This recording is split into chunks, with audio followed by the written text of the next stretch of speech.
Halo, mahasiswa Universitas Terbuka. Sekarang kita sudah masuk inisiasi kedua, yaitu tutorial kedua. Mata kuliah pengantar matematika mata 4101. Seperti biasa, master tutorial online ini dibuat oleh Diah Paminta Rahayu, Universitas Terbuka. Saya sebagai tutor Anda, Fatia Fatima. Pada inisiasi kedua, kita akan membahas modul 2. Materi yang akan dibahas pada modul 2 atau inisiasi 2 adalah relasi dan sifat-sifat relasi. Mahasiswa setelah mengikuti tutorial ini diharapkan dapat menjelaskan konsep relasi di antara dua himpunan atau pada himpunan dengan contoh-contohnya. Yang kedua, menjelaskan sifat-sifat relasi dan contoh-contohnya. Yang ketiga, menjelaskan kelas ekivalen dan partisipasi. Dan yang terakhir adalah menjelaskan relasi sebagai himpunan pasangan terurut. Baik, mahasiswa kita akan melihat bagaimana definisi relasi. Diberikan dua himpunan A dan himpunan B yang tidak kosong. Relasi R antara A dan B didefinisikan sebagai kaitan dari elemen-elemen tertentu anggota A dengan elemen-elemen tertentu anggota B. Jika R relasi pada A dan B, maka relasinya diberikan dalam perkalian kartesis, yaitu A cross B. A merupakan domain dari R, B merupakan kodomain dari R. Untuk A anggota dari A dan B anggota dari B, maka ditulis A, R, B atau R kurung buka A, B kurung tutup. Jadi diingat ya, simbol ARB ini maksudnya A anggota dari A, B anggota dari B. Untuk kasus B sama dengan A, relasi pada A cross A ditulis sebagai relasi pada A. Baik, kita lanjut.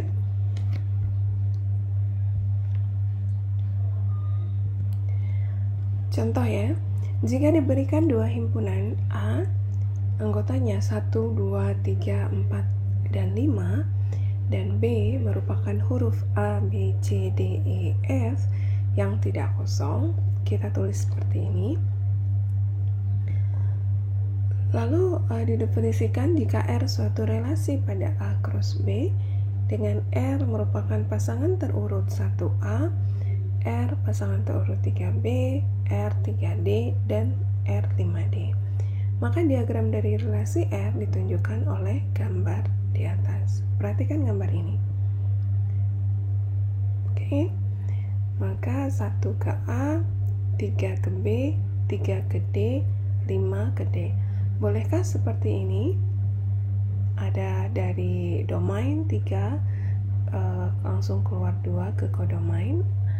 Boleh, karena ini adalah relasi. Contoh kedua, jika pada suatu keluarga yang beranggotakan 5 orang, contoh himpunan A, nama keluarganya adalah Ozi, Esi, Odi, Vian, Vio, diberikan relasi dengan definisi lebih tua sebagaimana diperlihatkan oleh diagram berikut.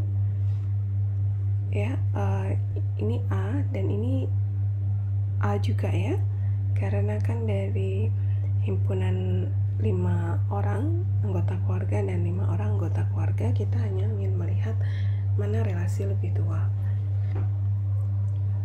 Berdasarkan diagram ini, teman-teman mahasiswa bisa memperhatikan atau memberikan makna. Coba dicari terlebih dahulu.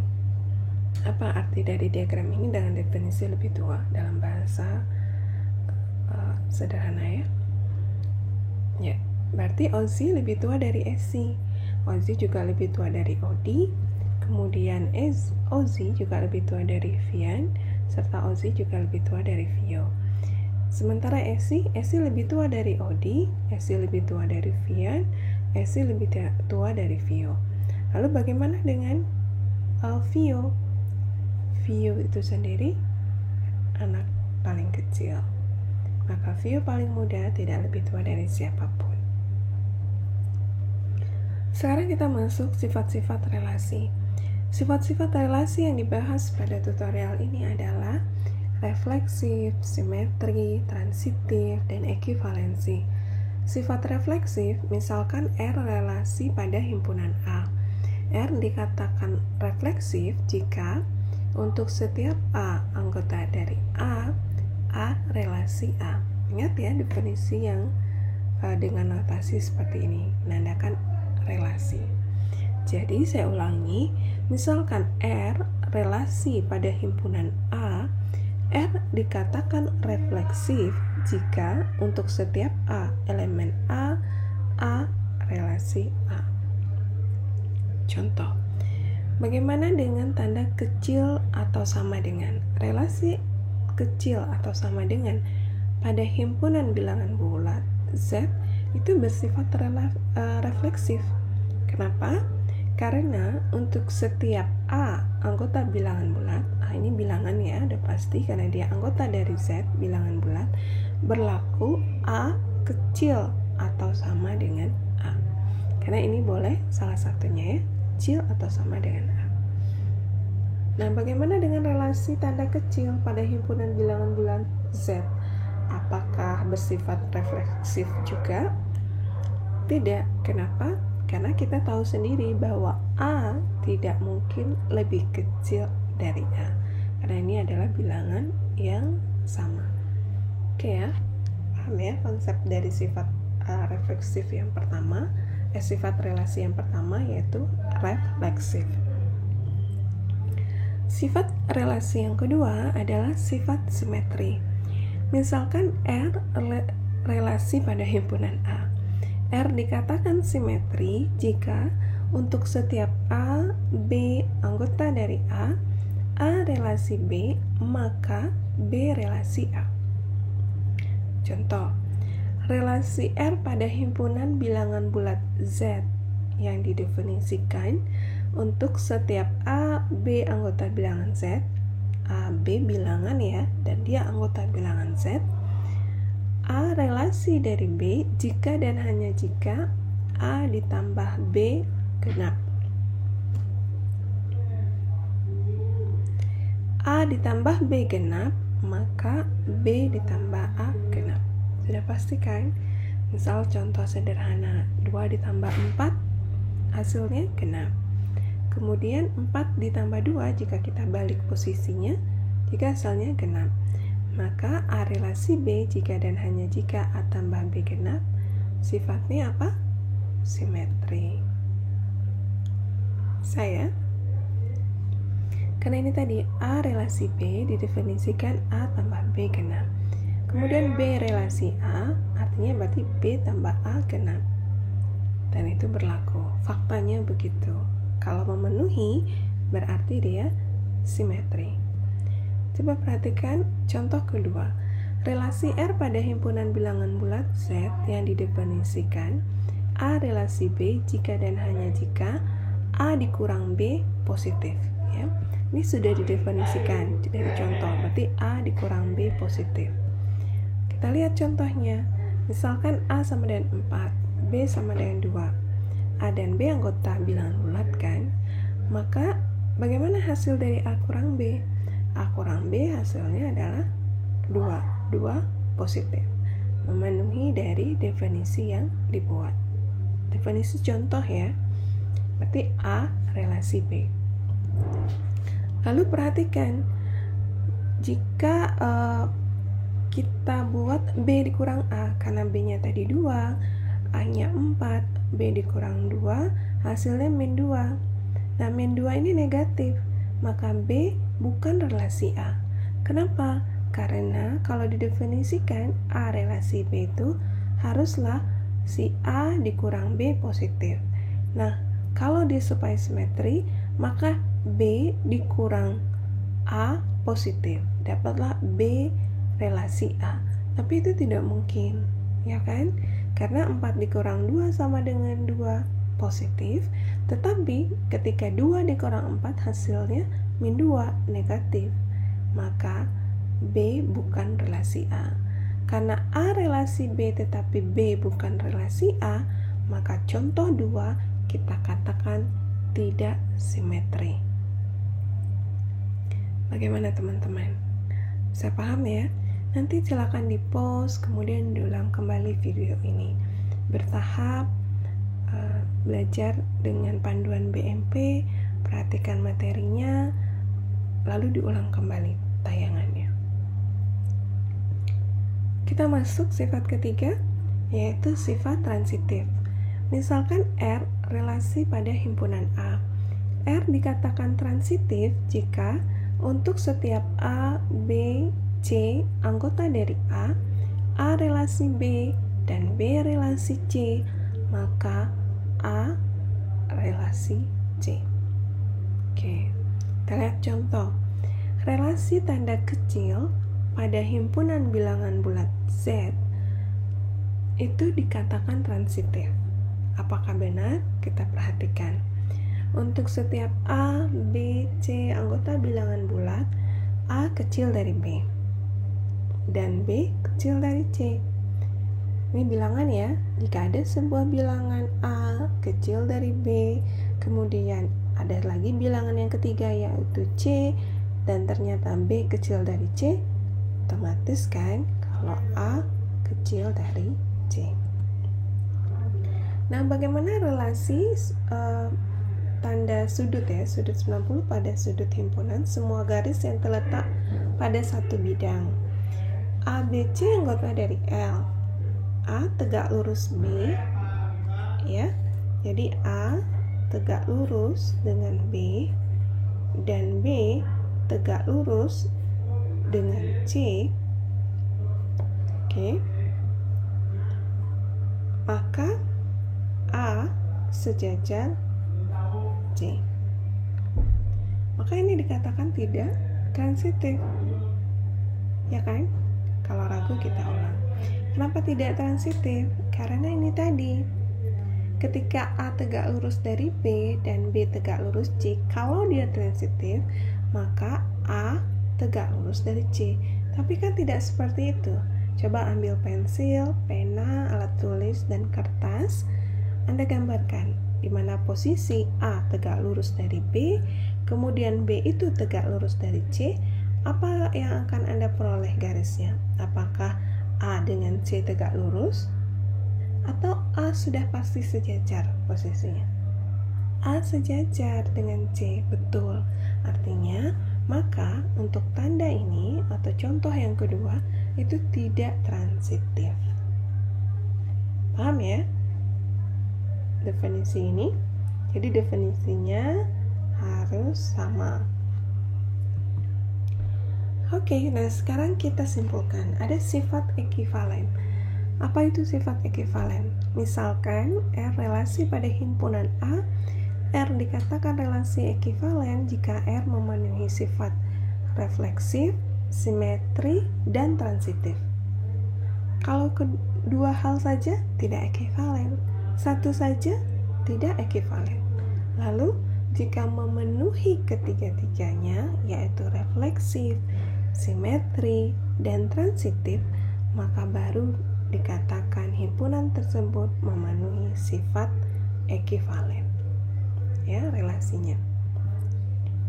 Contoh, relasi sejajar pada himpunan garis-garis di bidang adalah relasi ekivalen. Contoh, penjelasannya untuk garis-garis L, M, N ya, kita namai misalkan seperti itu. Di bidang berlaku L sejajar L, refleksif, ingat definisi refleksif tadi. Kemudian L sejajar M, maka M sejajar L. Jika timbal balik begitu, maka dia simetri. Dan untuk garis sejajar itu memenuhi. Jadi sambil melihat video ini, Anda tetap menyediakan alat tulisnya, lalu dicobakan. Kemudian L sejajar M dan M sejajar N, maka hasilnya L akan sejajar dengan N. Coba Anda buat garisnya. Silakan buat garis L. Oke. Kemudian silakan buat garis N sejajar dengan L, kemudian buat garis N juga sejajar. Nah, lalu Anda perhatikan, jika L sejajar dengan M, Anda buatnya, kemudian M Anda buat sejajar dengan N, otomatis Anda bisa lihat di kertas Anda, L itu sejajar dengan N, maka memenuhi sifat transitif. Nah, relasi sejajar karena memenuhi 3 sifat relasi, yaitu refleksif, simetris, dan transitif, maka dikatakan relasi sejajar adalah relasi ekivalen. Yang kedua, bagaimana? Relasi sama pada himpunan real L adalah relasi ekivalen. Ya, sekarang saatnya Anda membuktikan sendiri sebagai latihan. Silakan dicobakan sekarang, pause videonya. Oke, kita lanjut kelas ekivalen dan partisi ya. Mohon maaf, ada salah ketik. Kelas ekivalen, jika R merupakan relasi ekivalen pada himpunan A, maka untuk setiap A anggota dari A, kelas ekivalen dari A, istilahnya adalah modulo R, didefinisikan sebagai berikut. Lihat notasinya ya, notasi modulo R sama dengan X elemen A relasi X. Kelas ekivalen dari A atau modulo R adalah setiap X anggota A di mana A berelasi X. Itu merupakan kelas ekivalen. Nah, untuk partisi dari himpunan A adalah epsilon ya, koleksi dari A alfa himpunan, bagian dari A yang saling lepas dan memenuhi sesuai dengan notasi di bawah. Untuk contoh-contoh partisi silahkan lihat di BMP penjelasannya. Kemudian jika ragu bisa Anda tanyakan di forum diskusi supaya teman-teman yang lain bisa menanggapi. Nah, relasi sebagai himpunan pasangan terurut dan graf. Bila R relasi antara dua himpunan A dan B didefinisikan sebagai himpunan sebagai berikut. R sama dengan pasangan terurut A, B merupakan anggota A cross B, kemudian A relasi B, definisi pertama. Relasi R merupakan himpunan pasangan berurut, lihat bahasa di bawah ya sudah tertulis A, B, A elemen A, dan B elemen B, di mana A berelasi B. Jadi untuk setiap elemen A dan B elemen B berlaku A berelasi dengan B jika dan hanya jika pasangan terurut A, B merupakan anggota dari himpunan R. Nah, selanjutnya adalah relasi sebagai himpunan pasangan terurut. Nah, dengan definisi 1 di atas, maka sifat-sifat refleksif, simetri, dan transitif untuk relasi R pada himpunan A ditulis sebagai berikut. R bersifat refleksif jika dan hanya jika untuk setiap A anggota dari A berelasi dengan A. Oke ya, kita lihat ingat kembali tentang sifat refleksif tadi. Kemudian R bersifat simetri jika dan hanya jika untuk setiap A, B anggota dari himpunan A, jika A berelasi dengan B, maka B berelasi dengan A. Selanjutnya, R bersifat transitif jika dan hanya jika untuk setiap A, B, C anggota dari himpunan A, jika A berelasi dengan B dan B berelasi dengan C, maka A berelasi dengan C. Oke, teman-teman mahasiswa, kita sudah berakhir untuk ini sesi kedua, tapi bukan berarti sudah berakhir pelajaran Anda untuk minggu ini baru dimulai. Silakan untuk memperhatikan dan membaca kembali BMP serta contoh-contoh soal. Jika ragu, di pause videonya dan ulang kembali bacaan BMP-nya. Selamat belajar, salam sukses.